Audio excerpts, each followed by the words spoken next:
at that point I was 23. I've been training for 8 years. I had several state records. So like I was I was pretty into it, right? And it was to the point where people were asking me for stuff, workout programs and things like that, just because they knew my interest, right? And so as a quick, pro tip for everybody, if you've got stuff that people ask you to do for them because you're good at it, maybe you're good at tech. It's like, can you help me set up my Wi-Fi and stuff, blah, blah, blah. It's like, that means you're solving problems. You can charge, what people ask you to do as a favor is an indication of the things you can charge for later, right? So I had all these people who were asking me, not all these, a handful of people who would ask me for programs and stuff. And so what I did was, during my last year of consulting, I started something called the Free Training Project. The Free Training Project was, I would charge $500 to $1,000, but I wouldn't charge it. They had to donate that to the charity of their choice in exchange to work with me, right? And so that way, hey, what's up, Sebastian? We're gonna work out. They weren't paying me directly, so they get a write-off. They felt good. I had a ton of goodwill, also the marketplace too, because I was like, I'm doing all this stuff for charity. I got all these people reaching out to me like, this is so cool, blah blah blah. Right? And so after a year of doing that, I had probably 12 really good before and after pictures that I had collected from my clients, and I told them that was part of the deal. I was like, you have to donate it. I would like to do this for real later, but you have to let me use your testimony. And they were like, that's fine. So once I had that, I woke up early. Thanks so much, bud. I woke up early too. It's about 4 a.m. Pictures. Get to work. I transitioned. Many of those customers said, hey, I'm going to do this full time now. Are you comfortable paying the same amount you're paying to charity, except just making it charity of Alex, because Alex can't eat either. And so, and that was actually how I transitioned. So we're going to do our warm-up stretch for donating everything. And I didn't even set up the entity. I just told them to literally donate it and send it a screenshot. I didn't even do anything like that. And so I didn't have a website. All I had was an LLC and a PayPal account. Okay. So like for everybody's like, I don't know how to start a business. I was like, you literally just need a bank account and a way to process money. That is it. Like, you Google how to figure it out. Can't figure it out, very well. Entrepreneurship might not be for you. All right, but you look like, think about, there's 30 million. So we do the same hip opener every day. People have figured this out. At least we're not running into typhoons yet. So, bank account, payment processing. Make the first 10 free or some sort of charitable thing so that people don't feel weird, or you don't feel weird about selling, etc. After you have it, after you're providing this service to people, you can transition people from free service to paid service. And if they don't want to start paying you, then that gives you insight as to either you suck, right, or they suck, which is also possible too. But either way, well, 1 second, friends. I'll check chat after this. Now you have income. Now you can also ask those people for referrals, which is exactly what I did. So I think half that business came in just from, I got, the initial ones came in from friends and family and me posting, and so I'll close the loop on what I said earlier. A year later, after I had this testimonial, I made a public post being like, hey, I've got this thing now. I made a website, that was my big enough. I made a website. I still have the post. I found it. It's 2013. It's like I made a website, and I am now open for business. And so if you like, training stuff, 10 of these, 10 of the leg out. Yeah, it's a testimonial. 10 squeezes, and then I'll check chats. And maybe, I don't know, I was 28 seconds? About 20 guys. Explain what the heck's going on. Do just like almost bodybuilder type stuff, because I was kind of like, I was powerlifting bodybuilder back then. And so I want to say I got 20 guys at $200 a month. And so I was making $4,000 a month from those people, and it took me 4 hours every Saturday to do the fulfillment. What was the fulfillment? I would just update their training programs and send them nutrition, update their macros, updated meal plans, and then new workouts for the week, etc.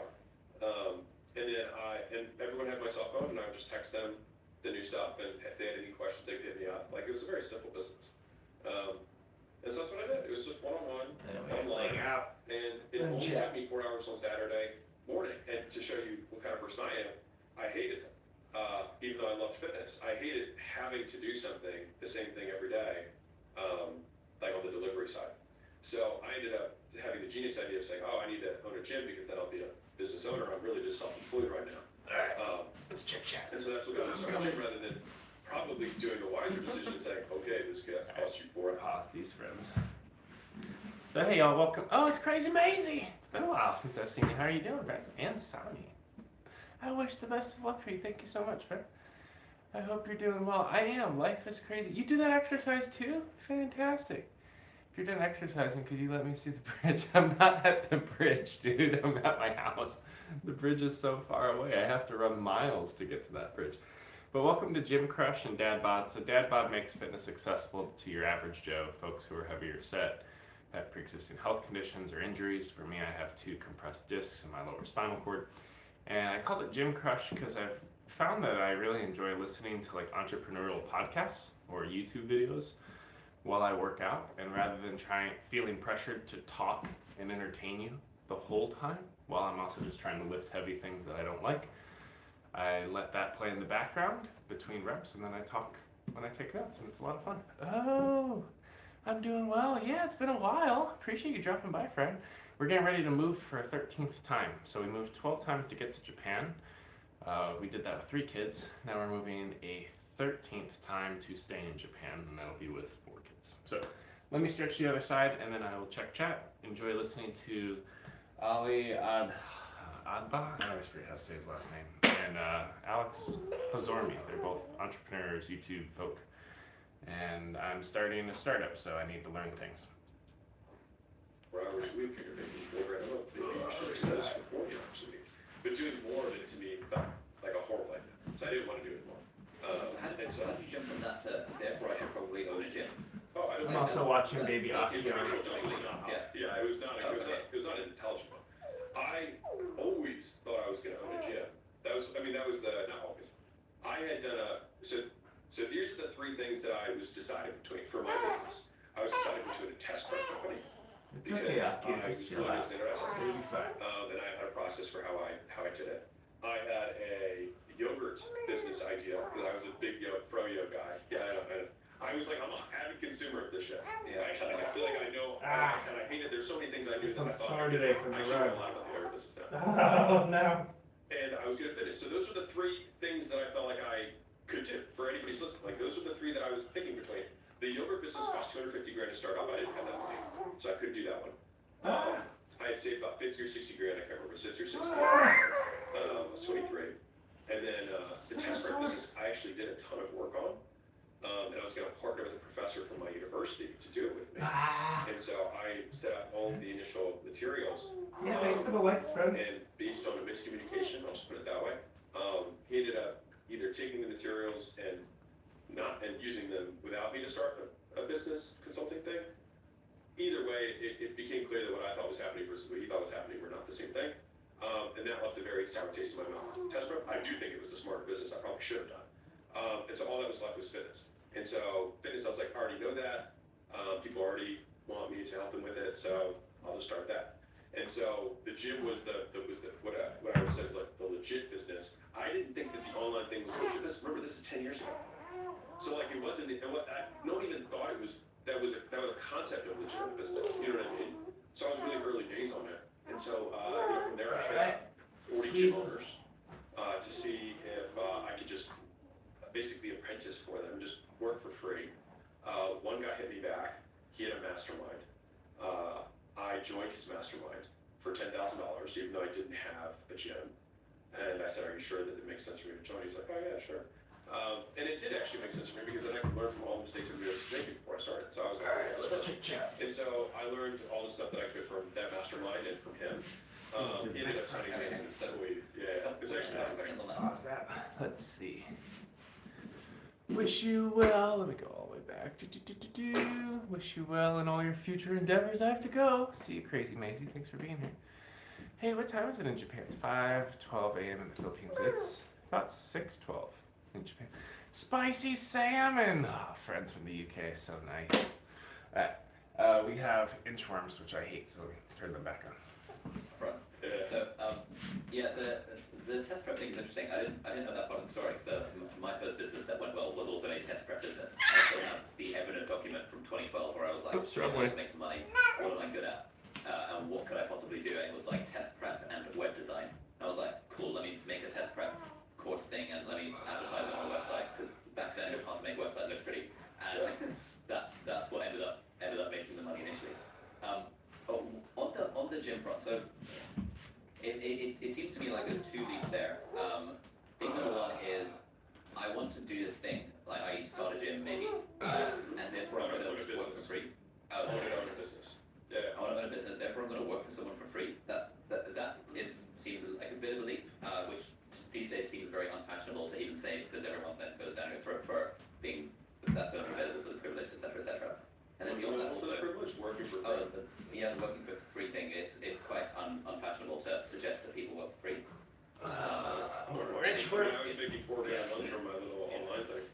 So I made money from that.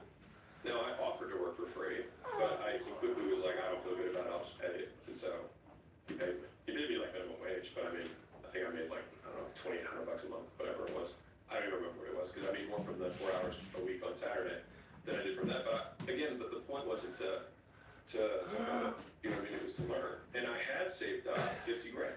So I have had sushi for, you know, at least 2 years on that. Not with me though. I tried to live on I spent $400 a month splitting a bedroom. And then I ate, I spent $100 a week on food. I was eating, I was spending nothing to live. And then the rest of my time was at the gym trying to learn. Just a quick message from one of our sponsors, and we'll get right back to the episode. And this episode is brought to you by Shortform. Shortform is the world's best service. Could you cook again? Yeah, I cook all the time. I have to cook. Do you have sushi there? Yes. I like convenience stores, gas stations. Well, not gas stations, but convenience stores, normal restaurants. It's all over the place. Hey, what's up from England? How's it going? Right Wildlife, thanks for being here, friend. Welcome to Gym Crush, where I listen to entrepreneurial podcasts and lift weights at the same time, and then talk to the community for confidence. So I'm looking to do a startup. I work for Johnson & Johnson in surgical robotics, but eventually I'll probably transition to running my own thing. So it's just time for me to think about how to successfully start something, feed my 4 kids, and help the world. Let's get to our next stretch, which is lunges. I hate lunges. We do a mix of standard lunges and split squat. But it's way more than just book summaries. They also have a whole study guide for every book. Happy you're here, friend. So between reps, I just listen to the podcast and then I talk to chat. And it's not just chapter by Bring my chapter foot breakdowns. in. I got Also, 10. between the chapter breakdowns, they have interactive exercises. I got bad knees, Engage so I've been more working on it. the ideas in the book. Shortform covers non-fiction books from a bunch of different genres that you might be interested in. For example, they've got a load of stuff in the business world. So, if, for example, you are an entrepreneur, And then we want to become lean an forward entrepreneur, over. that'll be great for you. They've got books in I do pulses.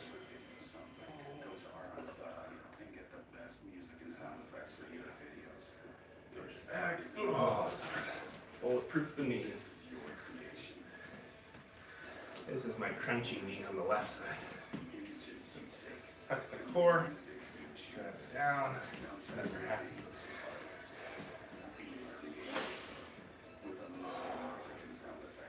Core.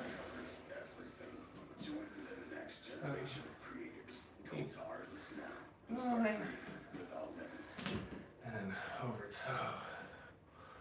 2, 3, 4.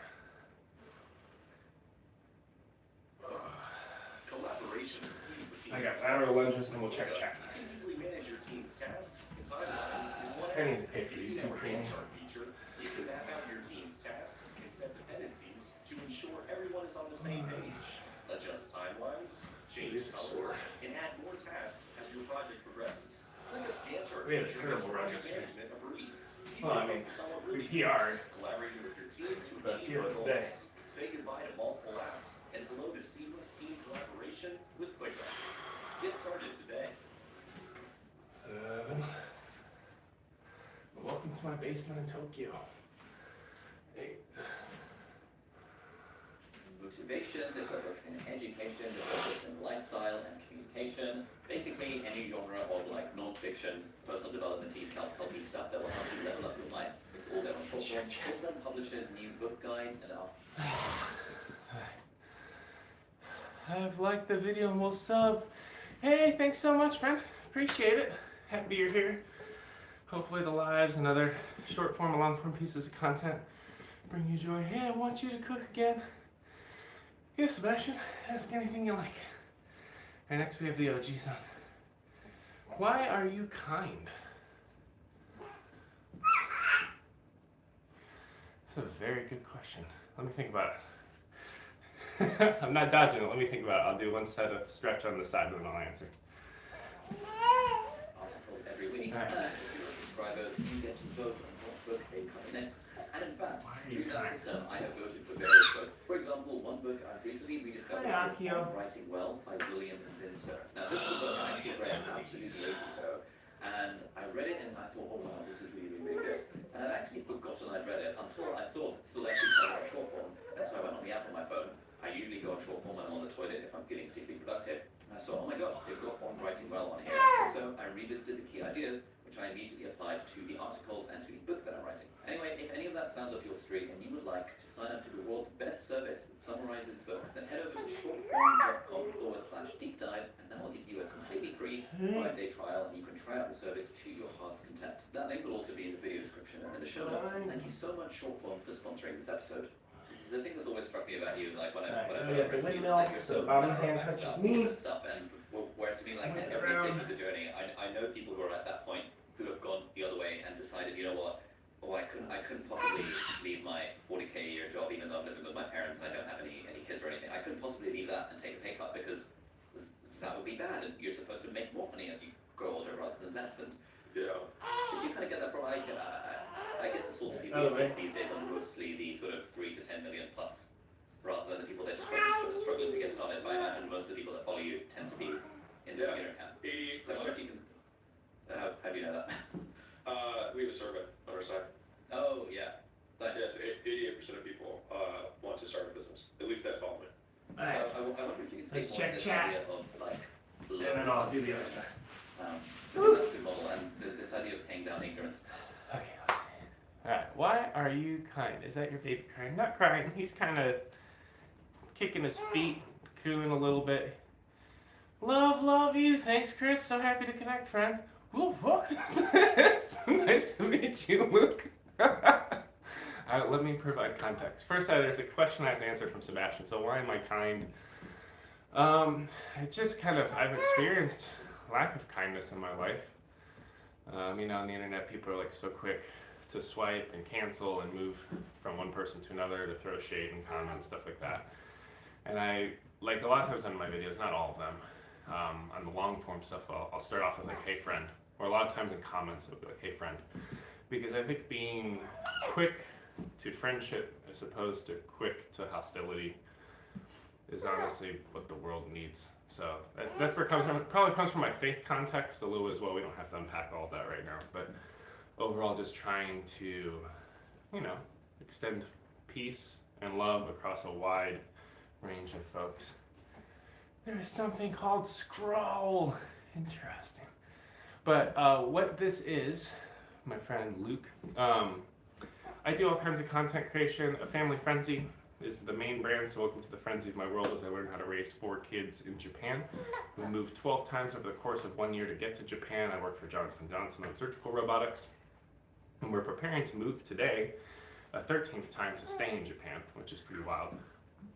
And then I have a whole bunch of little sub-brands. So one of them is the Pretentious Engineer. I provide engineering critique on the world's most challenging problems. It's very snarky and sarcastic and fun. And then DadBod, I basically make fitness accessible to folks who are heavier set or have pre-existing health conditions or injuries. Like myself, I have a bad knee. I got 2 spinal cord discs that are compressed. But I built a 16-week free half marathon training program for people who are trying to take their next best step in health and wellness. And this is kind of an extension of DadBod called Gym Crush, where I just listen to entrepreneurial podcasts between sets so I can learn stuff, you can learn stuff, and then I connect between sets. I always watch the shorts. Thank you so much, friend. All right, we got to do the other side. Appreciate it. All right, so we did. I think that's a great model that This more people could. Yeah. It's the most expensive cost ever. Like right We're now, almost to the everybody left. costs me $1 billion a year to not know what to do to make $1 billion. Or I do know how to make $1 billion, and I just have to wait and pay down my time debt, which is what I feel like I'm doing right now, just paying down time. And so I think understanding whether it's a lack of knowledge or it's just a timeline thing, like those are big differences. You know what I mean? At the baseline, right? You can be doing the right thing, but just be 10 years behind when it's going to come to fruition. You will get outsized returns on the information, right? On the knowledge and the lessons that you will learn. And so you want to pay that ignorance down as fast as you can, because as soon as you have that knowledge, you'll be able to skyrocket straight to 20, 50, 100, 500,000 a month, like very quickly, because you know how to do it, right? So people are like getting obsessed about these micro changes when the big scheme changes. Like, this is why, in my opinion, all of the money that's invested, and like this is relatively controversial. It's the whole S&P 500 versus S&P 500, but like you will get a significantly higher return investing in your own ability to make money than you will in any market. And so if you look at all the vast majority of very, very wealthy people, they have tremendous earning capacity. right? They know how to do stuff that makes money, right? So it's like, we gotta go get that. And so there's really not like, if you were to dollar cost average $1,000 a month in the S&P 500 for 50 years, sure, you'd also not live a fun life, but you could do that if you wanted to. You could do that. You absolutely could, right? Or you could take that $1,000 a month, join a mentorship program every year. You know what I mean? This is why my whole argument against like college is not that I'm against college. I think it's just overpriced. And so you can take 200. Like you want to have a trippy thought. I think we got 2 more. Like in the U.S., you can get a student loan for the full amount of college, about $200,000. If you go to like a really nice private school, like that's what you can get. So. My phone is so small, it's hard to type. You're fine.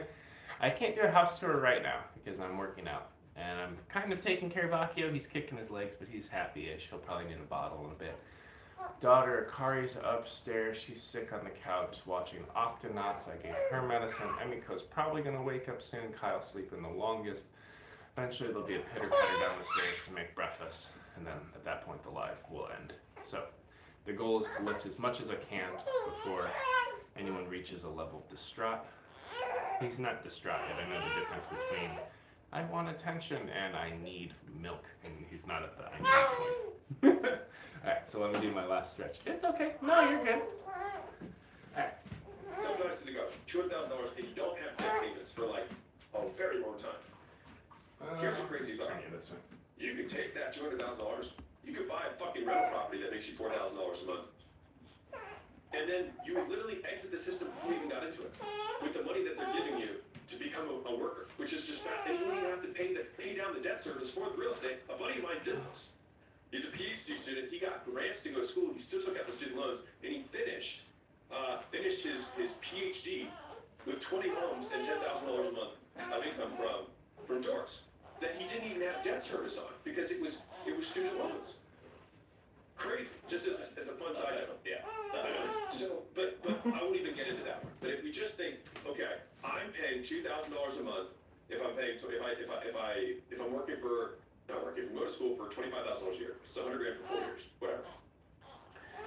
I pay $2,000 a month. Is there another place that I can spend $2,000 a month and get a superior return on my ability to earn money? And my argument would be yes. There are many places, most places arguably, will give you a better return on your money than a traditional 4-year degree at this moment, right?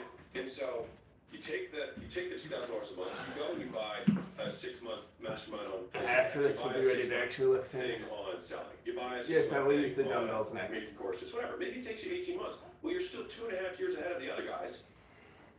So what? You know what I mean? Yeah, I think this is like a key like mindset shift because I'm just thinking there's so many conversations I've had with friends and people in my audience over the years where it's like, they've got like a regular job, maybe earning 50K or something, and they're like, or even 30K, like whatever, and they're like, I know I want to make some money on the side, therefore, talk to me about investing. I like, do I pick stocks or index funds? And I'm like, I mean, index fund, but like, how much money do you make? Yeah. You're poor. There's no, like, you're not gonna make breathtaking. And here's the thing: is when you do the dollar cost average things, everyone likes to put it in the Excel sheet. Everyone gets Excel rich. The thing is that by the time you retire with $4 million on that Excel sheet, $4 million would be $1 million today. It's not a lot of money. All right, like, stretches are done. We can start lifting. You got like 30 more years to live. I think our baby's cute. How did you do that? How did I make my baby cute? It's just if you just genetics, my friend. It's It's all random. Alright, we're supposed to do step up curl press. So you would. And that's just not because it's hot topic now. It's just almost I think it's around 4%. It's been the compounding rate of inflation. And so I'm supposed to step up onto a step, lift my leg, curl, press, but the ceiling's too low, so I'm just going to hold the leg up and curl. She just, grabs the little tables and gets some to work on balance that way. She could spend $500 and get a weekend certification. Let's do 30s with good form. We'll try to do 4 reps, like 12 reps. Alright. Hi, happy baby. So you get the certification, Yeah, plus $500. you're doing Her good. earning capacity would go from $7 an hour to $25. Can you smile or are you still frustrated? So she's He's on the mix. She could wait 8 weeks, save up the money, and then spend the money on the Let's do hard certification, stuff. right? And then her earning capacity would go So up. first I'm going to do a deadlift really quick. Or Squeeze at she the can top. work all the money Tuck from my earnings, tail down, lock in And my then- core.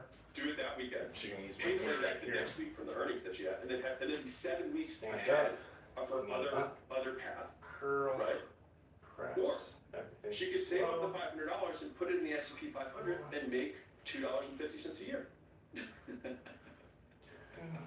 Nice. And so the thing is they're making these assumptions and they're just not thinking through the math. Which is like the problem they have is they don't make enough money.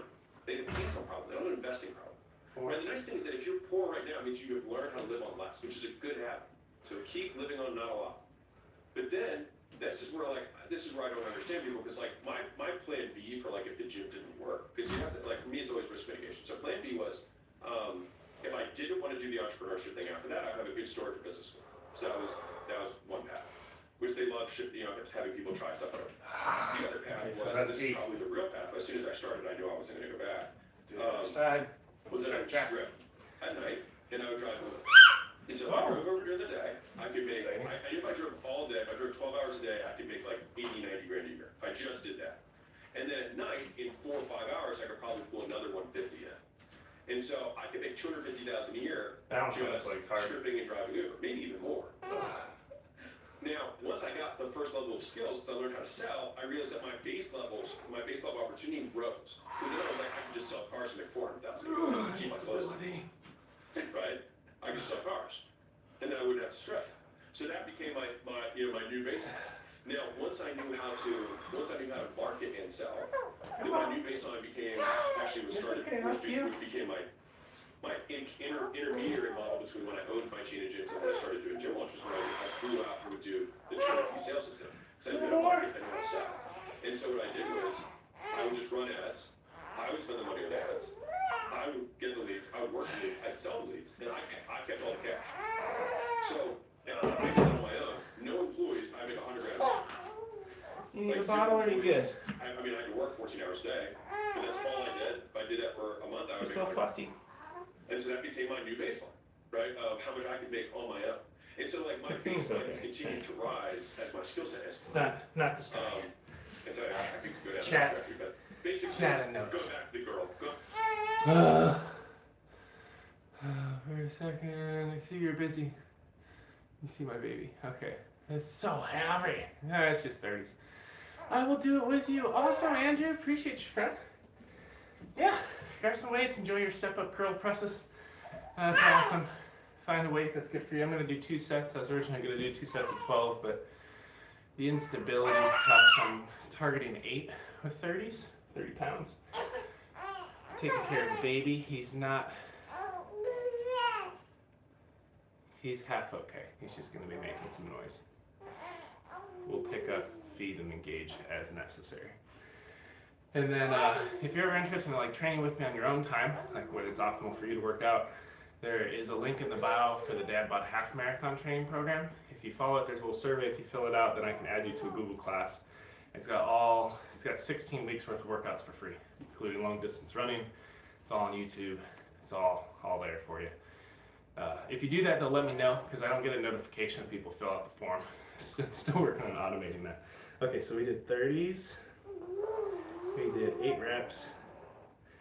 X1, so 1 set, and then I'm gonna say that was kind of a fast, and I'll say unstable. I have a lot of instabilities, a lot of spinal issues, stuff I'm working through, trying to get better at, so you wanna find the messy middle. It's a baby boy, it's baby Akio. He's 2.5 months old. If you've never had a child, there are many different kinds of coos, cries, and everything in between, so he's safe, I can see him. He's fine. He might be making some noise, but it's not at the point where I have to pull him from the little rocker chair and feed him. Sometimes a crying child makes people nervous online. Kids make sound. It's fine. He's safe. I have to say these things because the algorithm will, I don't know what the algorithm will do. All right, let's listen to Hormozi. We got another batch. Another set. A lot of people are in the girl's position and are saying, I'm going to save my $500 for the next 8 weeks and try and earn $2.5 to $5 a year on that money when they should be trying to solve the problem. How do I create another $50,000 a year in income? Well, let me like boom, she can triple earning capacity. And if she lives on the same set that she now has $1,000 times 2,000, she's making 50 grand a year. So now she can still live at her parents' house, have $30,000 a year, and for $30,000 a year, you can buy any education you want in the world. Any skill you want is available for $30,000 a year. Any sub $10 million skill, I'll put it that way. So Let's do we have a will- deadlift we- to get our we will form. spend money on increasing our ability to earn more rather than Squeeze trying at the to top, screw around. tuck tailbone, stand up tall, shoulder roll back. So hence, Balance on one so leg. when you're Strong working for free core. and maybe Up, going to up, take a up. pay cut for someone else, you're understanding, you're learning how business works, and you're learning how specifically that business works, i.e. the gym business, because you maybe want to do business and you're interested in fitness, and you're also learning how generally business works through like sales, marketing, operations, all of that sort of stuff. Because I'm not good at next it. in your story. But we could Yeah, so try. I joined the mastermind, and then he quickly was like, you know what, it felt weird for him to not pay me because I was just there all the time. So he started paying me whatever it was, minimum wage. And so I was there from 4 a.m. to 4 p.m. every day. So that was 7 a.m. to 4 p.m. I was there with him every day. And then he would go home, I would stay for a few more hours to just like work out, hang out. So I was pretty much there all day, every day. And then for the next, I think 12 weeks, that's what I did. I just, hung around the Let's gym. get the other side. Learn how to sell, learn how stuff worked, learn that I learned sales was a thing. I didn't know the term sales. I didn't know email lists existed. Like I didn't know any of this stuff. Let's get the other side. We'll check chat. And You so did it. I learned a lot very quickly just Tired from already. It's observing. only the first normal exercise. businesses. Hey, it's Right? Ray. And How's it small going, Ray? businesses are more useful. Welcome, friend. I recognize your little It's like icon. it's so specialized because the coverage is so big. You have such a myopic view of how Squeeze this person core. you have no idea. You are actually the very special cog that does one thing, right? So you don't see the whole people are small businesses because everything's so shrunk down. You That can was very see bad form. end to end how things work. It's like we do this direct mail All the piece, friends are certain so fun. percentage call the phone, we set up the appointment, they buy a membership, they go to the trainer who helps them do like you can see the whole life cycle, right? So 12 weeks later, I was doing it every weekend. I would go out and look for locations. And I found a location that I liked. I still have my 50 grand saved up. And so then that's what I spent. I spent most of that time at the facility. I think I had 10,000 left over. So I had 2 months saved up. It was 5,000 a month per month. And honestly, in retrospect, it was one of the riskiest things I ever done. Like I was expecting $5,000 in police, and I had no idea what I was doing. That's a lot for rent. Oh, I never even made money before. I mean, like, I didn't even it's funny because I can only think about this in retrospect, but like the online business that I had, I didn't have a reliable way of getting customers. I just like the people that I Let's check. We got Sebastian. We got Dreamless. Andrew Moore doing stuff with us. Yes, Sebastian, I'm based in central Tokyo. He might be the only person I don't watch. Yo! What's up? How's it going, Ray? Welcome to Gym Crush, where I listen to leading voices in entrepreneurship and business as I think about creating a startup. So I'm here to learn as I lift heavy pieces of metal an arbitrary distance off the ground. I chat with the community for confidence and then try to get healthy. That's all we're doing. It's great. Baby Akio's blowing bubbles, kicking his feet. He's probably got a little bit of gas. We got single arm, single leg, glute bridge, floor press. Dude, doesn't need a bottle. He's right on the edge of fine and not fine. I'm gonna feed him. Bye. See you, Sebastian. Keep changing the world. Let me grab my baby. I knew and I needed to do things like that, but I wasn't keeping everything always, and it started down. So I was like, oh, I'll just sign at least for way more money than I've ever made in my life. That sounds like a reasonable thing to do. And so that's what I did. I wonder if we can zoom into the sales thing a little bit. Because I think selling is a massive black box for a lot of people. And even for me, like when I first started actually selling stuff, I've been doing YouTube for 5 years, but I didn't feel like I was selling anything for the first 3 because it was all like sponsorships and and then sort of two years ago when I had an idea for like a course that teaches people how to be YouTubers, I came up against so much like internal mental friction around the idea of selling and feeling weird about it, and like then realized sales is a thing. So I wonder, what was your experience sort of on the ground in the gym? How did you learn how to sell? Yeah, I hated everything in sales, and the side story on that was that when I quit my job, my dad's buddy was my dad's financial, his investor dude, right, the guy who made us winning, was like, dude, you should just come work for me. He's like, you can sell. And I was like, me? It's like, I'm an academic. Right? I'm a cerebral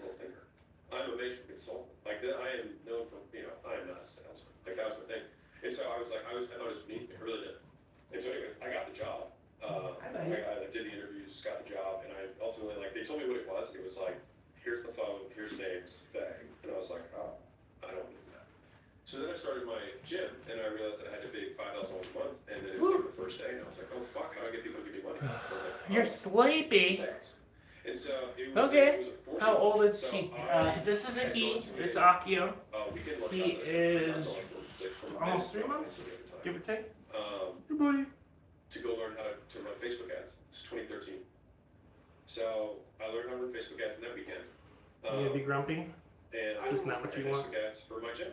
And that was when people came in. I signed up 27 people in the first 2 weeks. I charged $300 a head. I think I spent $1,000 on ads. So I made, spent 1,000, made 8,700 or whatever it was. And that's how I paid my first month's rent. And my selling was just literally, I had an empty gym with no equipment. It was literally turf and a table. You just want And attention. they were like, are you gonna be here? Is this like a scam? I was like, no. And people just believed me. I was like, I promise I will do everything to get you in the best shape ever. And they were like, you sure? Like, I had some people come back like 2 days later, like make sure I was still there in the 2-week period. And I also didn't understand a lot of stuff. Like I thought I had to open as fast as possible because I thought that opening meant that I would make money when really I should have had a really long pre-sale, just collecting cash the whole time. Like I didn't know any of that stuff worked. So I just tried to open as fast as I could. That was it. I started my first 27 months. Bridge. And I taught all those sessions. So I was doing 6 sessions a day. And then I would run ads. I'd have sales appointments. And then I would do all my and then work the lead. It was the hardest I've ever worked. We're trying to work out. Time-wise. Like I've still to this day never worked that hard. It was Okay, let's zoom in to some of these. So Set you down. you had the idea of like, I want to start a gym. You worked in a gym for free for then minimum wage for a while, so you understand how a gym works. And then we just like run it around for a warehouse that you can convert it to a gym. Yeah. And then you signed a lease for $5,000 a month. You're like, all right, cool. I now have a box. I need to put some gym equipment in there. So you put some gym equipment in there. You take a Facebook ad workshop over the weekend. You spend $3 grand on it, and that helps you run ads in your local area. That says, hey, by the way, new gym opening. Which one should I do? And then people What's harder? And then what happens I do when you it walk this through the door? Do way. you just say, hey, this is Internet gets weird about give you money, or how Well, I had an offer, which was a 6-week challenge. I said if you lose, because it was similar to my whole charity thing, where I wanted people to like have skin in the game. So it was, if you lose 20 pounds 6 weeks, I'll give you your money back. So people would bet it was $300. I would train them for 6 weeks, and if I lost 20 pounds, I give them money. So that was the shit. So are you relying on then people not completing it to make money, No. or? No, the real is that, yeah, so you've got 3 buckets, right? You got people who don't hit it, right? Which is actually not the bucket you want people in, because then they're not happy. The second bucket is people who hit it and then have more weight to lose, or want to keep working out because they just started this habit and want to keep going, which is the vast majority. I think we have just under an 80% success rate. And then the third bucket is people who want to lose the weight and then say, I'll take my money, please, right? And the sale is actually very easy. I mean, you're just like, hey, do you think that working out 6 weeks and then going back to not working out is going to be a good long-term solution? No. Okay, well, why don't I stick your $300 out credits towards the next year, staying at the gym, because now you started this habit, you don't want to lose it when you have the momentum. They said, cool. And I had people commit to the year before they even finished the challenge. Halfway through, I'd be like, you like everything? Everything cool? If you're 10 pounds down, awesome, you're halfway there. So, I mean, how much weight do you want to lose? Because I promise you, once you're 10 pounds lighter than you are now, you're still going to want to look different. Like, you're not going to be perfect. I've yet to meet somebody who has a perfect body. You're still going to have stuff you want to work on, right? They're like, yeah, of course. I'm like, okay. So, question is, do you want to do it on your own? Because that's what you were doing before this, and that wasn't working. Or do you want to do it with me? They were like, I want to do it with you. And I'm like, well, I'll take the money off credited for it. So you won. Congratulations, high five, big hug. You won it, you get it. Because the point of the challenge is not for you to actually lose the weight. It's for you to understand it's a lifelong process, not 6 weeks. Yeah. That was it. That was the whole process. How did you do the transformation? Like, how do people lose 10, 20 pounds in 6 weeks? It's all food. Okay. So you're giving them meal plans, or what? Yeah, I would give them meal plans, grocery list, food preparation instructions, eating out guides, the whole thing. I'd give them a whole custom thing. And then they'd work out at the gym. Originally it was 5 days a week, and then I switched to 3 days a week. Yeah. And so that's your offer. So the offer isn't like a monthly gym membership. It's just like, hey, get into the weight loss challenge. You do the thing, and then you're signing up people as they walk through the door. Yep. What happened is and I still do like this in terms of businesses in general. Is I do like having defined programs on the front end because it gives a very specific outcome for someone on a specific timeline. And what it really becomes is your onboarding process. So you can typically charge more for a one-time expense, usually 3 or 4 times more than you can on a recurring basis. And so what that affords you is the ability to liquidate acquisition costs more easily. And so it's like, if I can charge 4 times more for the first 6 weeks of service with somebody, I should do that because it costs me more, A, to onboard someone, B, to acquire them. And so I should make more money in that first period of time. It makes sense. And so structuring business models that way is, I've almost done that in every business I have. Got it. Did you feel weird about selling initially? No, I was begging for money. I needed the money. Right. I got over it very quickly. I mean, it was just like, I had this like, I'm superior, I'm not gonna lower myself to selling, and then I was like, oh shit, I'm gonna lose all the money I have. And so, I didn't even know it was sales. I just said like, I will help you, I promise. Yeah. Please. Yeah, let's hit the Anyway, other like, I side. didn't know what I was doing, but the thing is, I'd done Chat.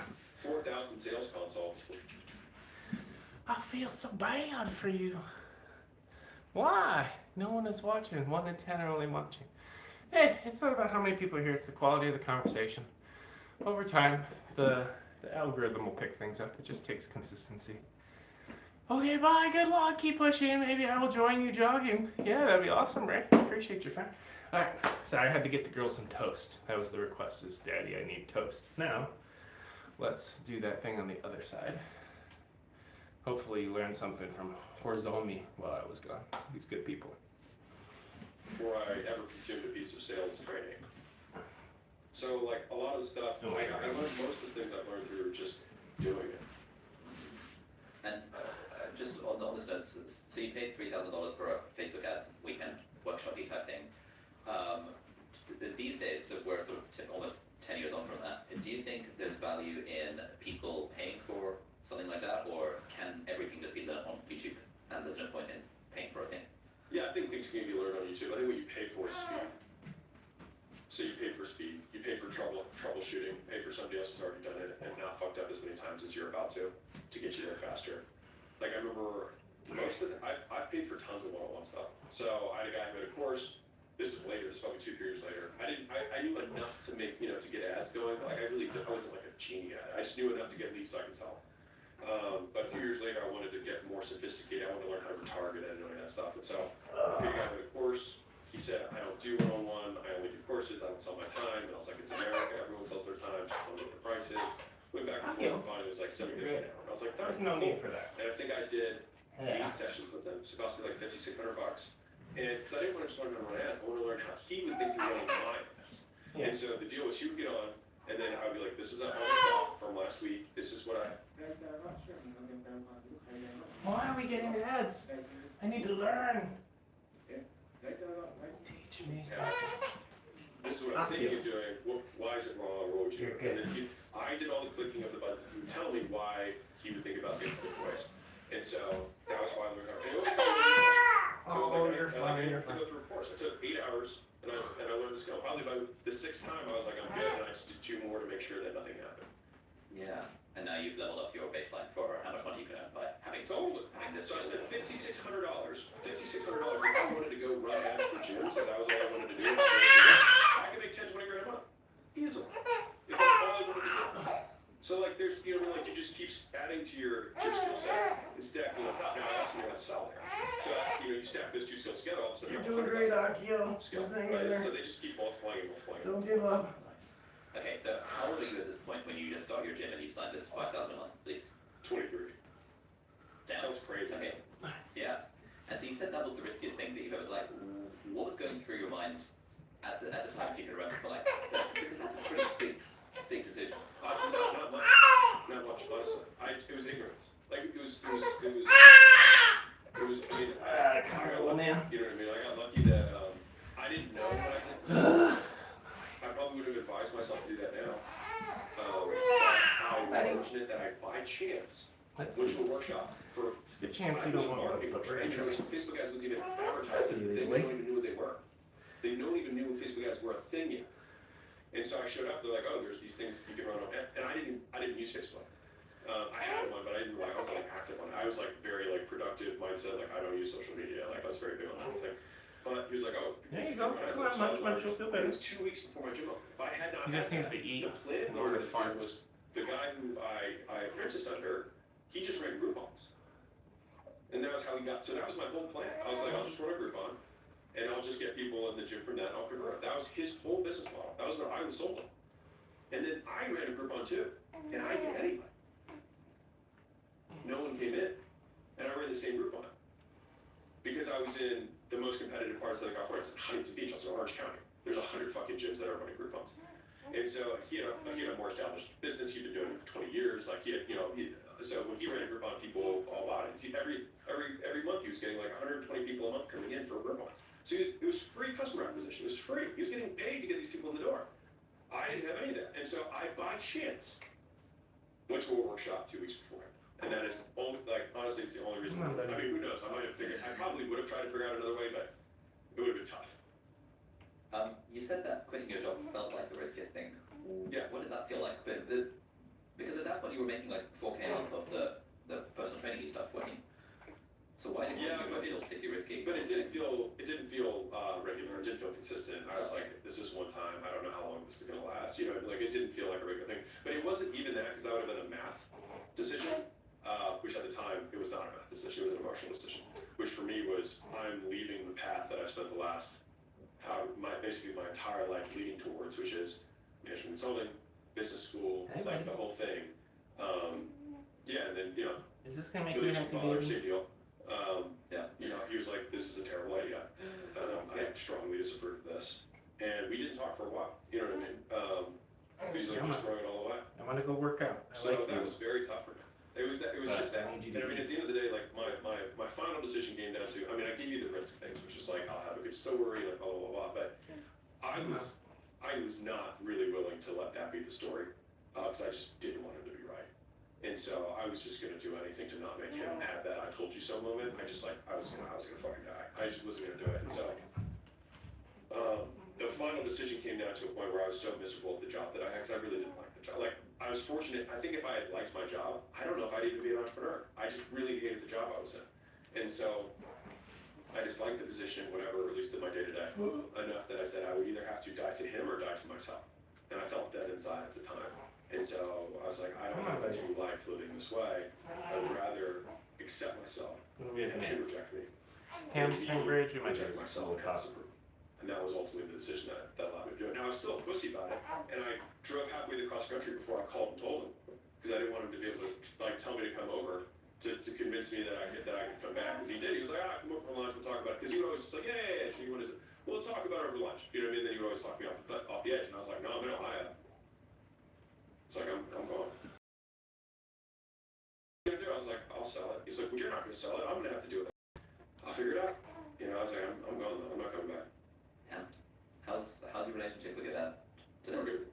We're good. I mean, he's proud of me now. He's happy about all that stuff. So, I mean, he's got plenty to be proud of in terms of material success, so he can rest easy on that. Yeah, I had a similar. Alright. When I have you, little baby man? took the decision to leave medicine after 2 years of working, and at that point, my YouTube channel is making like way more than I ever would as a doctor. But it still didn't feel like a mathematical decision. It was very much an emotional thing. The whole Asian family, like medicine is the pinnacle of all of the things, like 10 years of cost, etc.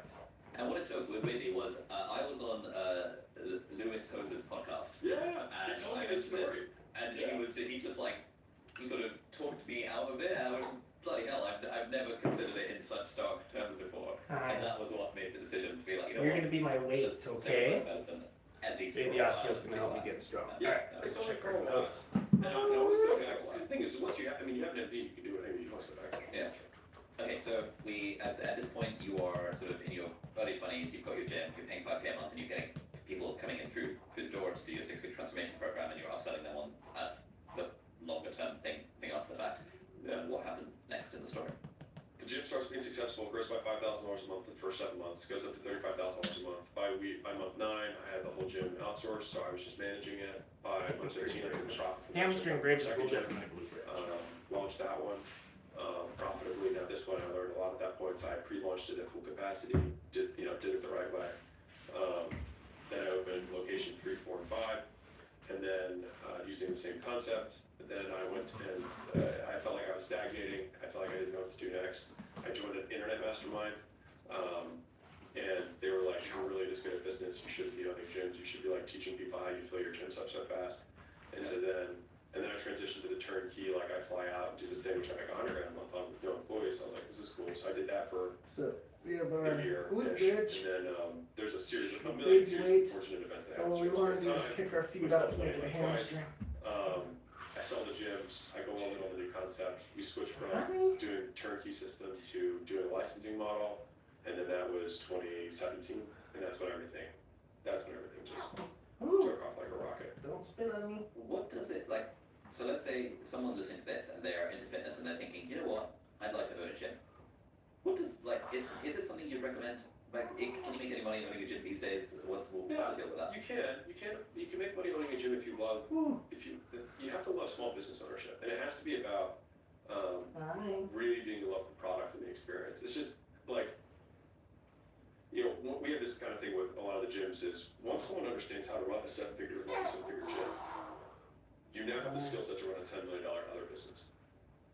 It's just a limited opportunity vehicle. It's a great vehicle to learn how to do everything because you have to do everything in a gym. And I think some of the best entrepreneurs, some of the best salespeople especially, It's first learn how to set. sell Hamstrings on businesses. fire. You Good talk job, to big 10, man. 20 people. And we're back.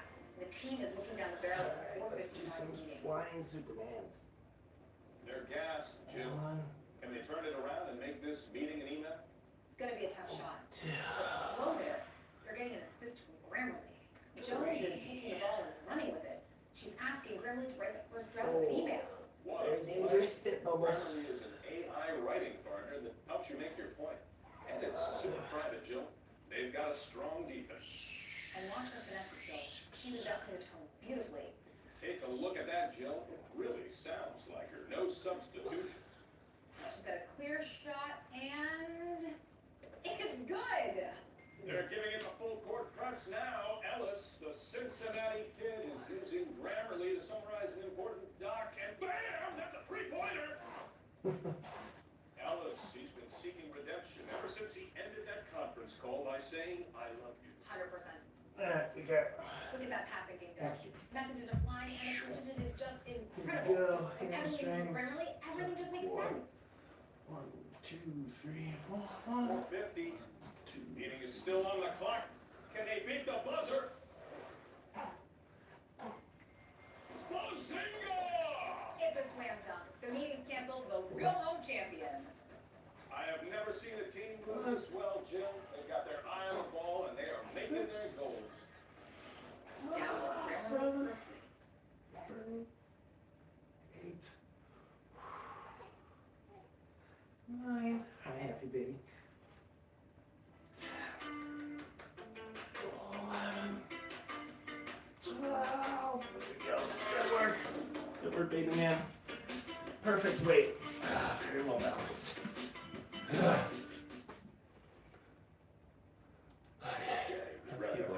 So you get very good, and you have to deal with people because it's an all-service business, so you have a lot of headcount for very low revenue. Like there's lots of things that are very good to learn. When I had the same headcount with a turnkey sales model, I had a third of the employees and I was making 4 times the revenue. You know what I mean? And then when we went from there to the licensing model, I took Alexa, what time is it? to like 30 employees. That just like that first year we did like 7 million, and then the next year we did 26, and you know, it was just huge growth. So it's just more leverage. What's turnkey? Bro. They didn't have to do anything. I would fly out, we do the marketing, we spend the money, we work. I bet I'm gonna set you down They didn't with do baby anything. man. I just handled the customers. You were confident enough in your ability to get customers and convert them to things that they were just absolutely signing up for this. But oh yes, YouTube. Yeah, they oh, they didn't don't have to try pay. or whatever, yeah. They didn't have to pay. 7 o'clock. Yeah, we got I time. just took 100% of the cash I collected. Okay, so then what are they getting out of it? Oh, are they getting the recurring revenue? Yeah. Levels of wealth. So you are very open about kind of net worth and money and stuff, and I just love the way you talk about it in such a matter of fact way. One thing that I've been curious about is like, what are the levels of wealth beyond which like you get significant diminishing returns? People say 75k is the peak happiness, and then, but like clearly there are people that, you know, 300k is better than 75k, or maybe it's better than 300. Like, have you got in mind a rough sort of ladder of how level of wealth unlocks certain things? Yeah, I think there's like I don't have to worry about any basic needs level. It's okay. It's okay, I'm right here. You don't have to worry about discretionary spending level within reason. You know what I mean? Like I can go out for drinks, I can go to a fancy restaurant, and it's not gonna, affect me. I can buy appetizers and not just buy, the cheapest You okay, thing I bud? do, no appetizers, no alcohol. I'm right here. All at the dinner. Can I lift this So Layla weight? spends a lot more money than I do because we just have different. But that being said, I spend on other stuff. So I spend a lot of money only on information. That's all I spend my money on. It's just information, access. Like that's all I spend my money on. And that's not just expensive. You know what I mean? She offered one guy $350,000 for an hour, so I could just learn from him. You know what I mean? Just for context. So like we'll spend whatever it takes to learn anything. Yeah. Yeah. But like So, it's always been the highest return for me. So for me, it's just sure, let's go. You know what I mean? Like I've made so much. Every penny I've made has come from knowledge. And if I can buy someone else's 10 years and say, if I can save a year of my life for $350,000, why would I not spend that? You know what I mean? So we've got needs, we've got discretionary spending where you're not worried about advertisers and stuff. Yeah, and then you have what I would consider like luxury wealth, which is probably like $100,000 a month. But it all depends on what you're willing to save. And so, like Layla and I have always lived on less than 10% of what we make. So whatever we make, it's 10% of that is what we're kind of willing to spend. I don't even think we spend that now. We probably spend about 5% of what we make. Still a lot of money, but it's not a lot relative to we're both actually pretty risk averse. But we're not illogical. Some people, I know there's some people in the YouTube space I was having a conversation with, they're clearing figures and are like splitting entrees at dinner. I mean, dude, like you literally made more money than this dinner cost while sitting there. You know what I mean? Like I was having a conversation with my father-in-law and he offered to pay for lunch or something, and I was like, while we have waited in line, I have made more money than this lunch costs. Let me cut the lunch. I don't care. So it really depends on your savings versus spending percentage that you're comfortable with. So that's the big multiplier on those levels, but I think those are the three levels, and it just depends on what that percentage is for you. So if you're a 5-to-1 person, I want to save 80%, spend 20, then your needs needs to for non-discretionary, you need to still find extra income to do that, but it's just that smaller percentage. So I do think that's individual. I'm super risk averse, ironic. So what do you do with the cash? Like if you're spending 10% or and sort of what happens to the other 90%? Are we now doing S&P 500 or is that still like? No, I count it. We invest, but I kind of have a bigger plan for what we're gonna do. So right now I'm stacking it. I've always been a pretty big cash stacker. I always have a lot of liquidity. I just feel better with it. People are like, you're not getting the return. I was like, dude, I make a ton. That's not like, what am I getting the return for? So I would rather have big chunks of cash that I can go on big offense when I want it than, it's just different way to do things. You know what I mean? I also have Layla, and so she handles a ton of stuff internally. And so I wouldn't be able to do some of the investment stuff that we do. I probably wouldn't do some of the investment stuff we do right now that takes a little bit more time, like deal analysis, etc. If I didn't have her. So like if I didn't have Layla and I was trying to live the most passive chill lifestyle, I'd probably just put everything into a dividend ETF, makes 3-4% a year and still gets the appreciation. And I would just love paying down or paying up that dividend check every month and just watching it go up. And it would probably just become a game for me. It's truly passive. You know what I mean? Like that's just truly zero management passive income, which I do like from a cash flow perspective. And qualified dividends, for anyone who's curious, gets taxed at capital gains rates, which are lower.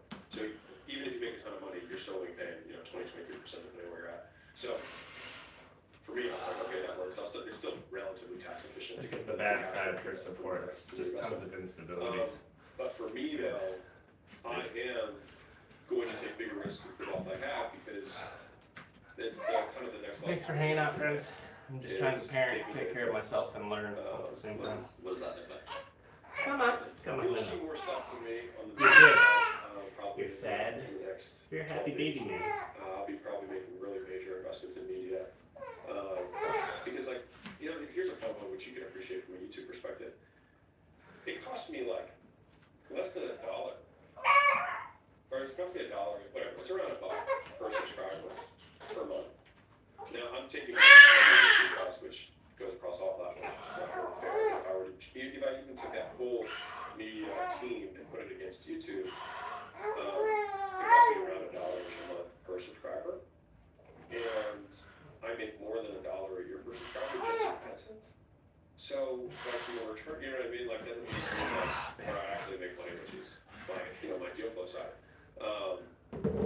So it's, you know what I mean? It's like, well, then I should, put more money there. Hey, man. And I'll be taking more bigger chunks of companies. Right now we do minority deals, but I will be taking majority. Interesting companies where it makes sense. So it's like, if I see a company that makes sense within the entire portfolio, so, I'll give you an example. So like, if somebody has an accounting firm, it would be great to just have the accounting at Why are you such a full fuss and muffin? I'll just buy 100%, and then I can provide those services internally. And then, because of the buying power that I have between the entire conglomerate, if I have, $250 million a year in business that I can push towards something, it's like, I'm not gonna push that kind of money towards something I don't know, at least. That's for So, Bob again. those are kind of the two directions that I probably go. It's just reinvesting more in the team, and taking. I mean, from a money allocation perspective, more of that would go towards the majority purchases of the team. But that's just fundamentally how I see. Like, I'll get better returns on that stuff than I will on the S&P, and I have to take. If I want to get to $1 billion, I have to make some bigger bets, which is fine. What's the goal here? Is the goal to get to $1 billion? Like, what is The goal is to get to 10 billion. Yeah, the goal is to get to 10 billion. But the mission is to just make real business knowledge available for everyone. And so that's what I'm trying to do. And so everything I do aligns to that. That's why I make the books, that's why I make the courses, that's why we do the YouTube stuff, that's why we make the shorts, that's why we do podcasts, that's why we do all of it. It's just to make real business education available to everybody. But I have to answer the question, why should I listen to you? And I want to be unassailable in that perspective, A. And then B, I do believe that I'll gain more perspective as things grow. So it's more that I'm just curious what I'm going to learn going from, $200 million a year portfolio to $1 billion a year portfolio to $10 billion a year portfolio. And so I had wished that Jeff Bezos and Elon Musk and Warren Buffett would come out with a course. Wouldn't that be amazing? But they didn't. And so my goal is to just document the path that we learn along the way. And when I die, hopefully there'll just be a whole bunch of people who are younger than me, who make way more money than I do at my age because they were able to be so tired. What is Sweating. that mission? Sore. Make business education available. Like, where's the Inspired. kind of resonance with you for that thing? Feeding Because that's child. what set me free. Free isn't free from the corporate wage slavery. Yeah, from everything. Yeah. Not even corporate ways, but I'm free. I can do whatever. I don't have to do anything. If I didn't want to. So I just get optionality. Just all I want. I just want to have options. And so I wouldn't have that. We're if listening to all Alex this stuff didn't exist. Or And I have had many Hormozi. mentors and many coaching programs, many courses. And so, I would say that I differ from the vast majority of the talking heads in the business space in that I, to my knowledge, the only one who came up through that world. Like, you look at Andy Frisella, you look at my lab, you look at Gary, you know what I mean? Like, none of them came up through learning stuff on YouTube, going to seminars, going to coaching programs. I did. So I'm a huge advocate for alternative education and, paying for skills as fast as you can. To what extent do you think about the balance between, I guess, optimizing for freedom, fun, flexibility, all of that, like living whatever life you want kind of vibes, versus some people say that once you get to a certain point, you realize that, actually, more money, more status, more success, more freedom is not actually the thing, and actually the thing I care about is フルリモートで働きたいという方は、今すぐプログラミングスキルを習得してください。こんにちは。僕は31歳からプログラミングを始め、今では独立して週3勤務で家族と南の島に旅行しながらゆったりと働いているフルリモートエンジニアのユキヒロと言います。僕は大学を So we're feeding baby Akio. It's not an intermission per se. I have 2 exercises left. Walking lunges, which I absolutely hate, and Superman, which is really healthy for me, and I also hate. We're also listening to business podcasting between Ali Dari, I think is his last name. I always mix up his last name, and Alex Hormozi. Because I'm doing a startup focused on making fathers more present in their parental journey with their kids. So I need to learn how to start a business. So I'd rather spend a disproportion of my time gleaning from others. So while I'm lifting, I'm listening and learning. Between lifts, when I take my notes, I chat with chat. That's the whole live. So happy you're here. But we are in I'm stuck watching a 2-minute Japanese advertisement because I can't reach the mouse to turn it off because my baby will stop eating the milk and then it'll cause a whole scenario. Oh, he's pushing the bottle. And we're gonna see if we can get him to hang out in the rocker. I got 2 kids awake upstairs, probably 3 now, eating bread. doing God knows what else. But they're old enough that they're fine. So we're gonna finish this up, take a shower, and then we get to go get the keys to our new house. So we're starting a big move today, which is a lot of fun. A lot of fun for sure. What a crazy adventure.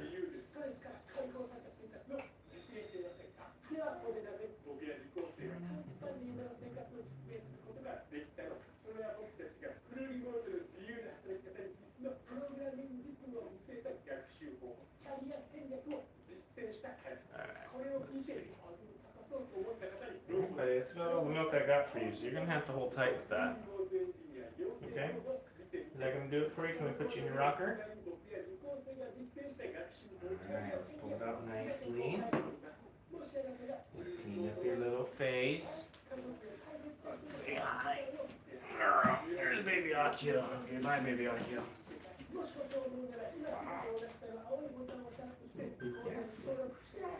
Let's get you comfy cozy in your rocker. Ooh, this is so fun. It's dark in here. It's moving. Yes, tick, tick, tick. Here, work it out. You got a little bit gas. Soft. Yeah. Yeah, just relax.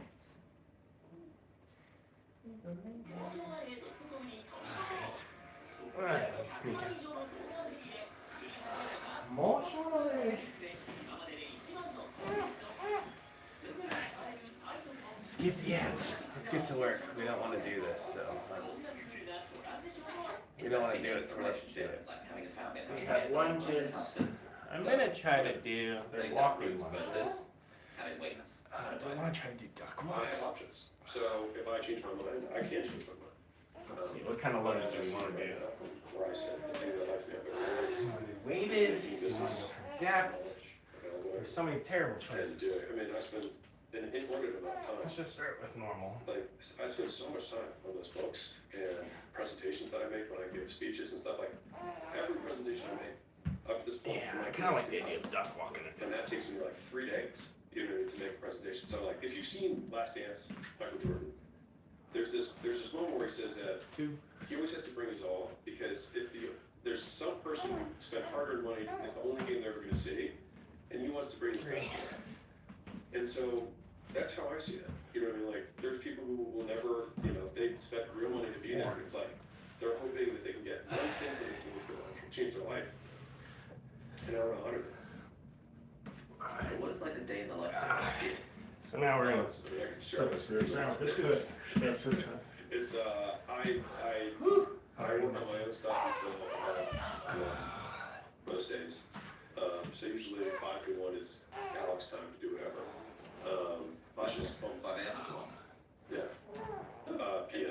That's too. And then usually from 1 to 4, 1 to 4:30ish is when I do meetings. And then that's it. Go to the gym, eat, and then Four. One more. we're all over right now. The hub is in Vegas, but we're here. We're all over. You know, we travel a lot, so it's kind of like this is our traveling spot. This sucks. So I was looking at be like how you like your office to be very like sparse and not overly fancy and stuff. Okay, 1 second, let's talk to people. We gotta take our notes. Hi, friends. It's Kier Cornelius. Are you using ChatGPT in your fitness? And if so, have you found it useful? That's a very insightful question. Kier, nice to meet you, friend. I mean, I use ChatGPT for all of my content creation. So actually the description for this live is augmented by ChatGPT. I built my own half marathon training program for folks who are heavier set or have pre-existing health conditions. I did that in collaboration with another fitness trainer on Twitch named Musabu. So he did all the lifts, one of which I'm doing today, and then I do all the run training from experience. So I'm trying to figure out where would I leverage ChatGPT, because I like crafting my own routines. I'm sure there's a lot of opportunities. What's this about? It's complicated. There's a baby over there. We got 3 kids upstairs. I'm trying to exercise. I'm listening to entrepreneurial podcasts, which are paused. And then between sets, I take notes on what I'm doing. and talk to you. I'm actually curious. No, you're good. Nice to meet you, bro, John Organ. That's awesome. It's a wonderful name. So we did walking lunges, we did 10 reps, 1 set, and we did stay low, like duck, almost duck walk. Duck partial. I don't get full credit. So it's kind of a mixed bag. I just fed my son a bottle. He's fussing. He gets gassy. He's 3 months old. We have 4 kids. We live in Tokyo. Whole channel doesn't make sense. I do engineering content. I go for in real life runs along the river. Definitely subscribing. Yeah, it's a frenzy. That's where the name comes from. Life is just crazy for us. We moved 12 times to get to Japan, and we're preparing for our 13th move to stay in Japan. I work for Johnson & Johnson on surgical robotics, based in Tokyo now. And I'm probably doing a startup focused on helping fathers be more present with their kids, which is more of a software as a system, app, Internet of Things thing. So when I work out, I'm listening to entrepreneurial podcasts so I can kind of infill and then chat with you and bounce ideas off you. So nice to meet you, bro, John Organ. For those of you who don't have babies, they make noise. They sound grumpy sometimes, but I know the difference between I need milk, I need to be held, this is critical failure, versus I just don't like where I'm at and I'm fussy. This is borderline, so I'm gonna try to hit a round of lunges and see how bad it gets. Sounds like you got a good thing going. You know, I'm doing the best I can, friend. Every day's in the best. You gonna make it? I'm looking at him. All right, fine. He gets to be baby weight. Let me turn back on Hormozi. We can learn something. I'll do lunges carrying a very angry baby, and then we'll hopefully get to Superman's and one more lift, and then we'll close it up. But so nice to meet you, bro, John. I think that I really like. It's like my favorite name so far today. You seem to, Come on, buddy. except until recently, you seem to just be filming on some shitty webcam and just like spouting knowledge, and it's just like mind blowing because you haven't got the and there's like a charm to the jankiness. And it's just like, well, Alright. I'm getting the real truth. Let's try to lunge with extra weight. I wasn't signing up for extra weight. Again, was that just accidental? Is that just how it You ended good? up being? You good? You ready for this? It's gonna be fun, okay? It's gonna be so fun. We love lunges so much. We love it even more with you. Okay, so I'm gonna do a little deadlift, tuck the core, try to lock it. Ah! So I just said, you know, Lunge, stay low. clip it. Oh, God. Post it on my YouTube. I don't even know how to just to show you. So it's like just upload. What is it, Kari? And then upload it, and then that was what I did Good. for the first, I don't know, 6-9 months. And then Okay, I'll be up in 1 minute, alright? to actually do recordings with the camera. Oh man, we had a TV failure upstairs. We did it like on the Devastating. Let's finish our set. No, we'll go turn on their show. the same amount of time. Otherwise, the parade will come down here, and that's not good. Help. Let's try this again. It has shown. That rep despite, doesn't count. You know, that's how I will lament. You know, I would love to just And the audio Nice. quality is better, the video quality is better. And the newer videos definitely do better from a objective standpoint. So Keep some the people core maybe, engaged.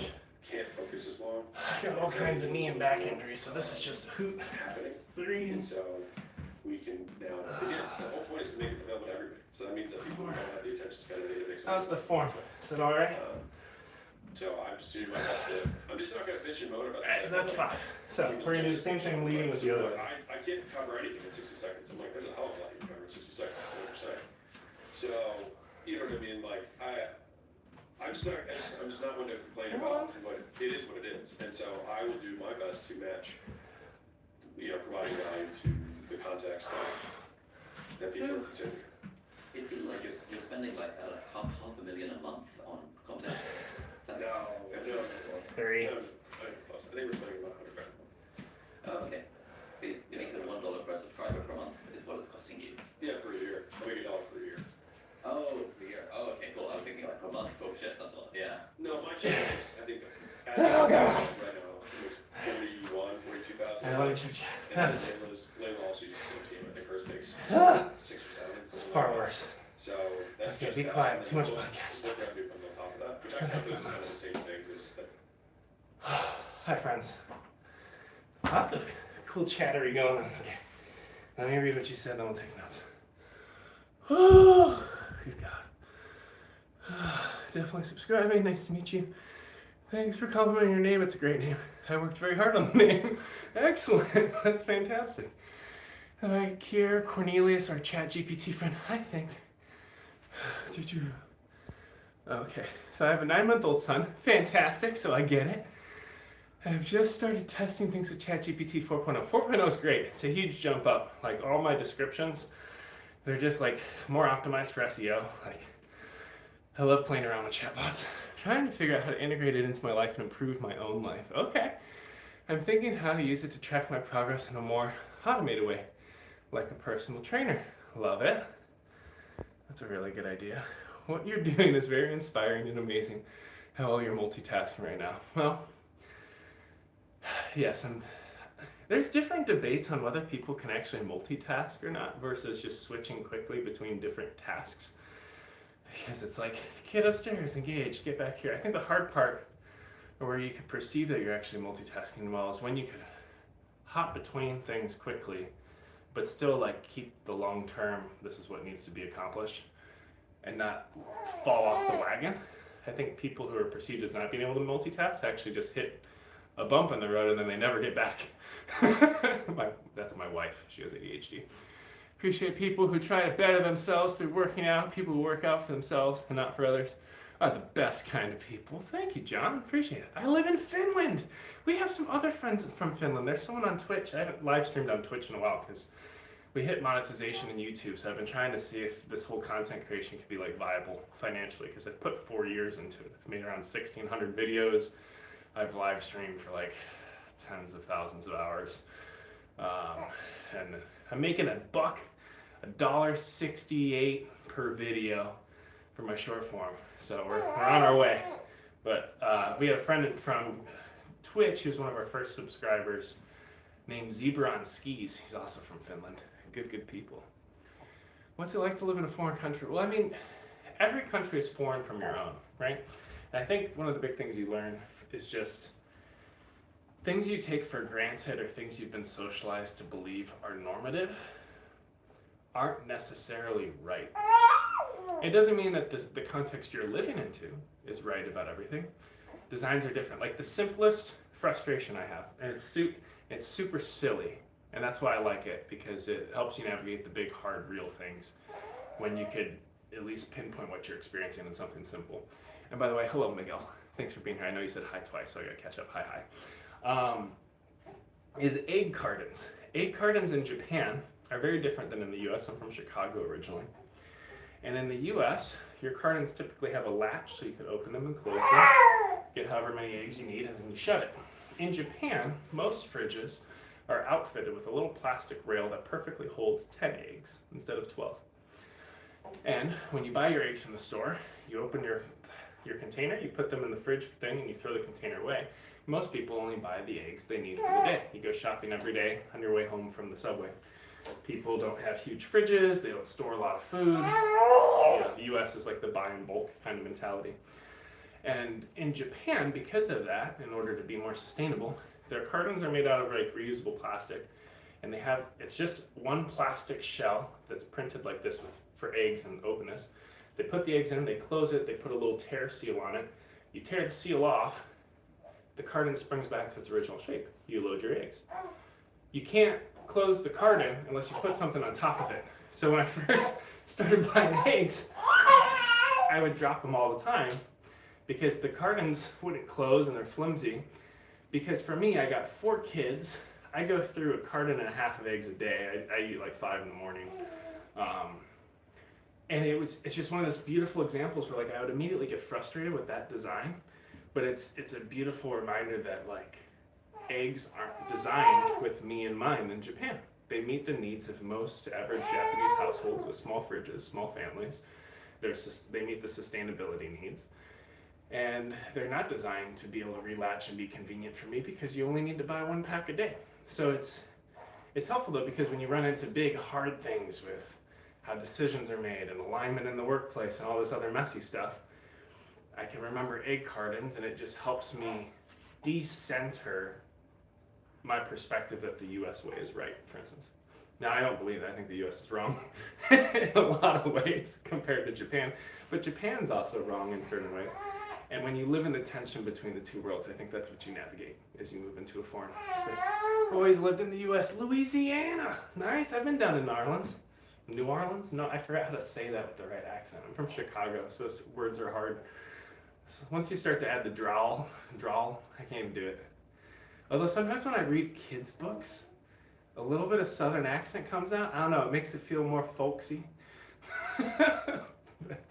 Yeah, I had there's an awesome candy store in New Orleans that does turtles.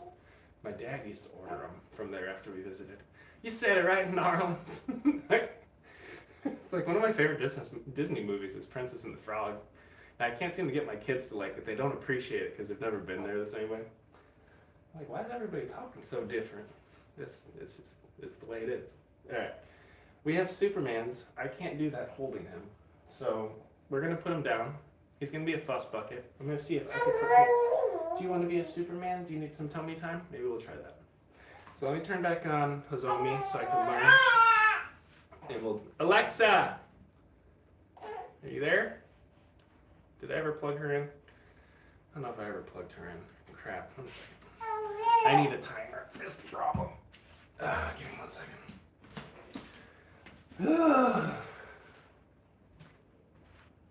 Come on, Akio.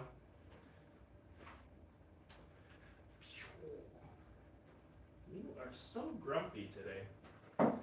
So grumpy. It'll pass, buddy. Alright? Just remember that. It'll pass. You're just angry because you're not with mom. And you're gassy. You're just working on gas. Maybe I could just use my timer. I have a timer application. Let's see if I can find it. Clock. Timers. I use it for making content. Restart. Pop it out. Let's see if we can move it. Alright, let's try that. Okay, sorry, I know you can't see anything. I have a computer over here. So I'm gonna try to lay him on his tummy. We'll see how it works. Let me check chat once more. Y'all are too responsive. It's pretty late. So yeah, get to bed, friend. Probably come back to your streams. Appreciate you, bro, John Oregon. Thank you very much. And we have, like, again, I've made 15, actually now I've made around 1,700 short form pieces of content. So if you need to fill that sarcastic, deadpan void in your life, that's all I do. It's engineering content. You could blitz through that.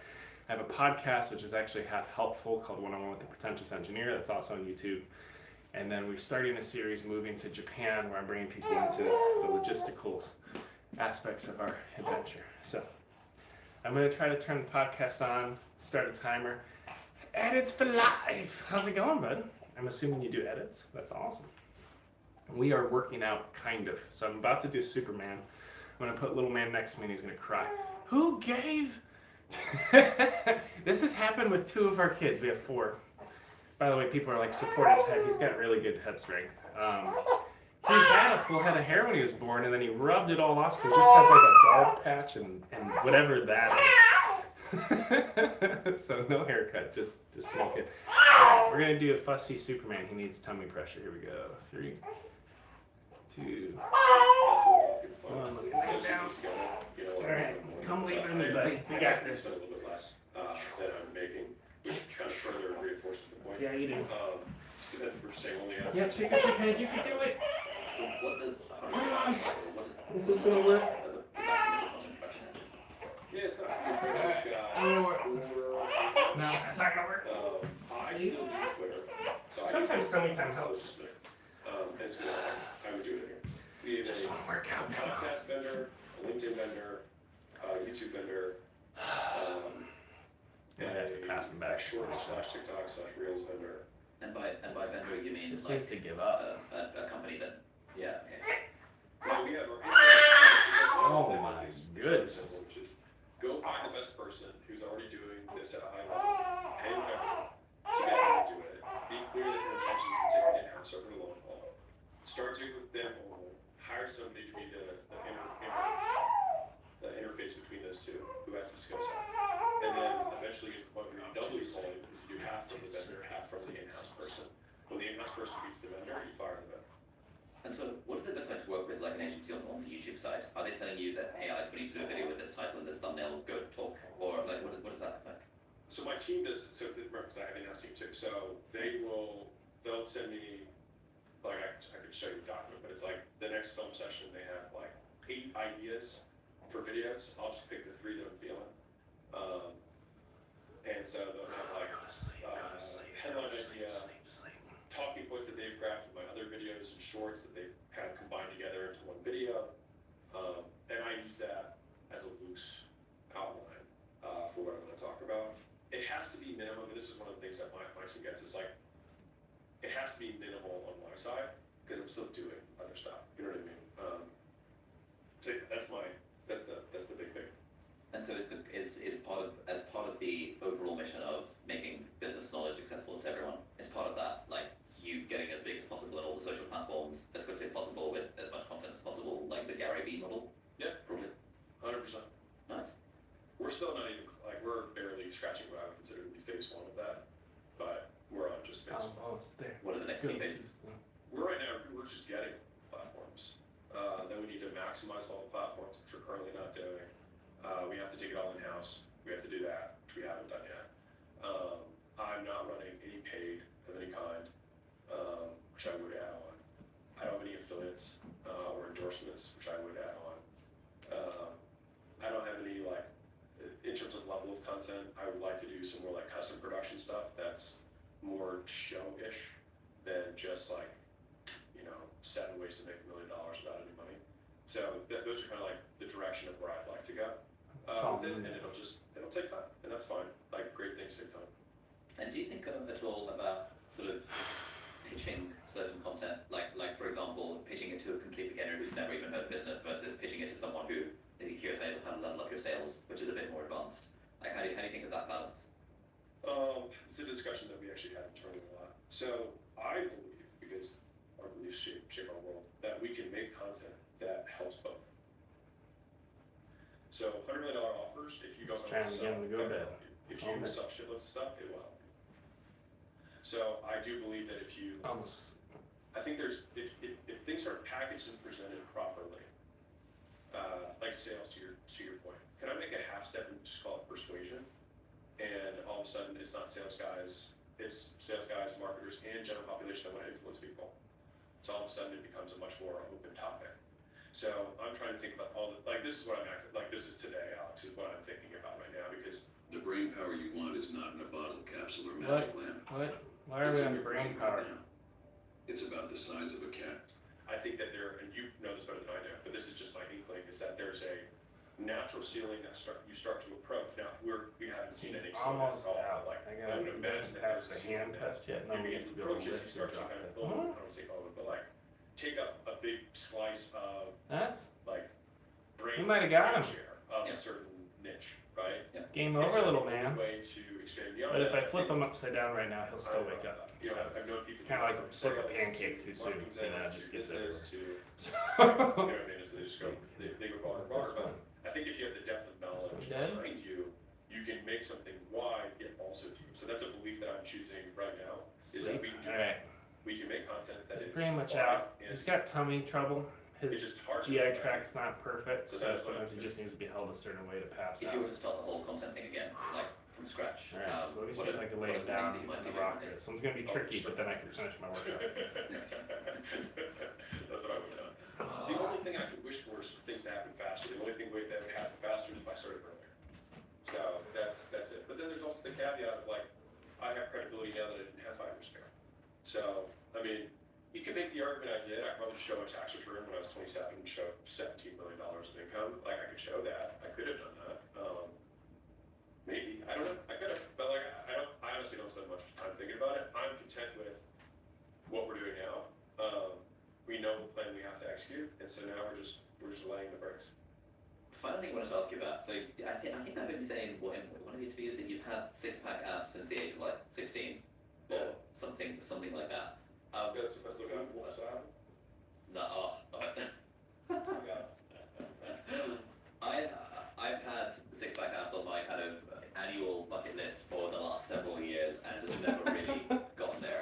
where this podcast is Is there going. like a single Let's get our Supermans in. We got 60 seconds. It's like a knowledge motivation.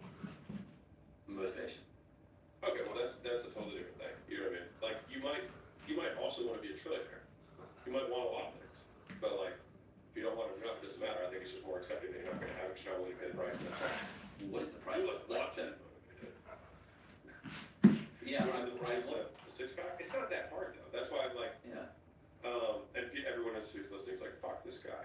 I don't know. I've kind of on macros for 20 years. I do. Okay. So go away. But it's just calories. You know what I mean? It's like, There you go. there's tons of people in Africa who have six packs. They just don't see it as the stats there. It's just everyone's skinny.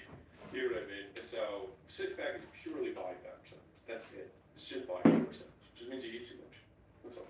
And the six pack plus being jacked is progressive overload, protein. I've seen one of your videos where you sort of break that down, and then to get six pack abs, you just sort of calorie deficit and while training broadly. I mean, truly, that is it. And so, like, hit every muscle group, do it 3 times a week, add weight or reps over the bar over a long period of time. That's all you have to do. And then eat less than time, do that for a long period of time. You'll gain muscle, you'll lose fat, and then you'll look up after 18 months and you'll have a six pack. Like, that's it.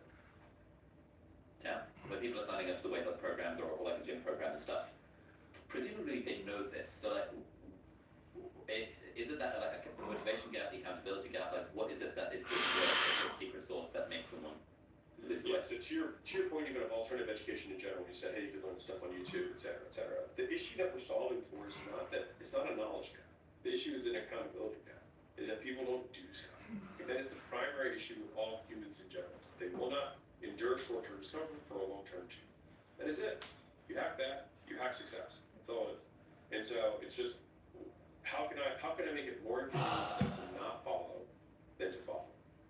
So I can still lean into their humanity and just say, how can I make it more uncomfortable for them to not follow? And that's an element of that is accountability. Is that someone says, hey, bad boy, you had a cookie when you shouldn't have. You feel bad. I'm punishing you. It's like you only have 2 things you can do to change behavior, right? You can reinforce or you can threaten. You can punish. That's it. Your carrots and sticks. That is literally it. And so currently they're getting reinforced by their current way of living. So think about it this way. What does not having a six-pack do for you? It does something for you because you keep buying it. What does not having a six pack do for me? Yeah, because you It choose means that, something else over a six-pack. So Yeah, what does that do? the food just tastes too good, and I know that I should, yeah. But it's probably And not. I get a McDonald's drive-through at like midnight, and I know it's bad. And like, It could be convenience, and then the story you wrap around like I'm an entrepreneur, I need to just do things on my own time, etc. Right? So I think if like it's unpacking those things of just trying to find your own bullshit, and or if it's meaningful for you, because like I understand why it wouldn't be. I was on this podcast and I got in an argument with the spokesperson. She's like, "Don't you agree that every entrepreneur should be working every day?" And I was like, "No." And it did not go the direction he was expecting. He looks at me and he expects I'm going to say that. I'm like, "No." Like, what are we solving for? If you just want to live a long time, then just walk. Walk and don't eat a lot. Like, it's all you have to do. Like, literally, it's all you have to do to live the longest amount possible. Like, I am going to live a shorter amount of time because I have more muscle mass. I'm shortening my life by being healthy. So it just depends on what problem we're solving. But given how you look now, you could look fit in 12 months. Like, you could look like a person that people are like, oh wow, this guy works out. Because you don't have a baseline of fat that you really, I mean, you do, you have body fat, but like, you're not overweight. Your body composition's poor. Not poor, but you know what I'm saying. It's not what you yeah, want. that makes sense. Yeah. So figure out what you want, find out what the price is, and just be willing to pay that price. Yeah, or don't, which is also fine. I don't buy everything that I see on the shelf. If it were free, I'd want it. Right? Maybe if I were, some sort, but like, do that. like the thing that everybody has is we all have a wallet with the same dollars in it. We have $24, right? And so it's like everything has a ticket on it, and we're just choosing to spend that dollar, whatever we want, $8 we got to spend on sleep. It's like, okay, well now I only have $16 left. I'm like, all right, well, what does this cost? What does this So cost? close. 2 rounds of Supermans. Every day, I'm committing to $1 of my $12. Our last little Or my $16 bonus for to the cost. Does it make sense? Coming back to the six-pack example again, like how much time, effort do you how many dollars do you pay each day to maintain the six-pack? Minimal. I'm a passive income body guy. Okay, fine. This is passive dividends. I don't need to do much to maintain this. To get to here is much harder. To maintain here is easy. I mean, maintain your current body. Oh, 0. Absolutely. Right. That's how it really does not take, like, unless you give your body a reason to eat muscle, it's spent a lot of resources to build it, right? And so you can have minimal stimulation Yeah, we had on a plank weekly basis progression, 60 to seconds, maintain of contractile planks, tissue. And provided you're eating sufficient protein, all kinds of your crap. body will take the protein it needs from your intake rather than its stores of protein, which is your muscle. I mean, if you watch the videos, it's like you just push you. A pound a day of meat or something, yeah. Yeah. Oh, that's so tight. Alex, thank you so much. This has been absolutely wonderful. Any final asks for the audience who might be watching or listening to this? If you like watching stuff, you can check out my YouTube channel, Alex Hormozi. You can just Google my name. And if you are listening, then you can also search my name, Alex Hormozi, and my podcast called The Game will come up, and you can check that out. So, love to. Don't make that hang out one, with you man. more. If Seriously. that sounds like the pants that you want to wear. Baby. And hopefully, I'll see you or talk to you soon. Amazing. Alex, thank you so much. And if you're ever in London anytime soon, it would be great to do a round 2 in person. Yeah. That would be awesome. Yeah. Epic. All right. All right. Appreciate you. Thanks so much, man. Take care.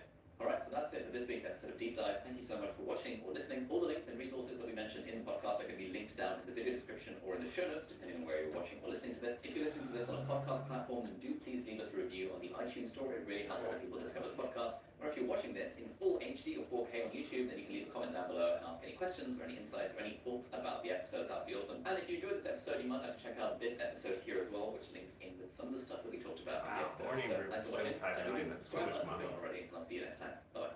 Alright. I don't care about this guy at all. He's very frustrating. Okay. Just finish it. If we finish it, you know what happens when we finish it? We become done. Being done good. Right? Is that what we want? Is to become done? Oh god, I hate this. Normally I'll do 2 minutes. I'm gonna lower my bar and just do a minute. And I'll feel better if I get it done. No, it's just gonna be planks. Chaturanga planks, low planks. I'll probably cheat and put my butt in the air a couple times. We'll see how it works out. And 3, 2, this 1, and go. Okay, so we got a normal plank. 2, 3, 1, 5, pull down. 2, 3, come up. 2, 3, 4. 3, 4, 2, 3. Go down. 2, go up. 2, 3, 4. So that's 3. Go the other way. 4, 3. Go up. 2, 4. Go down. 3, 4. Go up. 2, 4. Go down. 2. That's 3. Hold it for 10 seconds.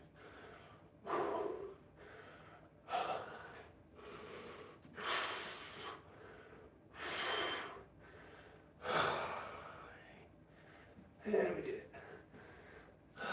Do we have more? I don't know. I guess we'll never know. Okay, friends, I'm gonna go feed my kids breakfast, take a shower, go sign the lease of a house, and well, actually I already signed it. I'm gonna go pick up my key. And all day I'm gonna be moving in, be filming with a GoPro, so eventually there'll be a YouTube series coming your way.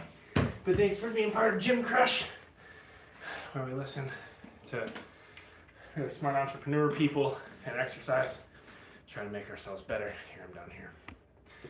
Appreciate y'all. You're good people. I'm gonna go be a dad. Keep changing the world.